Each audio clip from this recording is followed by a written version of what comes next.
नमस्कार, मैं हूँ प्रियंका और आप देख रहे हैं राष्ट्रीय जगत विजय न्यूज। रायपुर के खमतराई में रविवार को प्रिंटिंग इंक गोदाम में अचानक आग लग गई थी।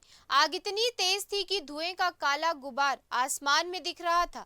फायर ब्रिगेड की टीम ने आग पर काबू पा लिया था। फिलहाल आग लगने की वजह पता नहीं चली है। मामला खमतराई थाना इलाके का है।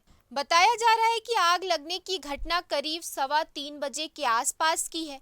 रविवार होने की वजह से गोदाम के भीतर कोई स्टाफ मौजूद नहीं था। तभी अचानक गोदाम के एक तरफ से आग की लपटें उठने लगी। जब धुआं ऊपर की ओर उठने लगा तो लोगों की नजर पड़ी, जिसके बाद पुलिस और फायर ब्रिगेड को सूचना दी गई।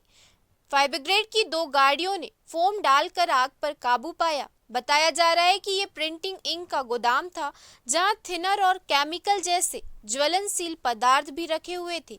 इसी वजह से आग तेजी से फैल गई। इस घटना में लाखों का नुकसान हुआ है।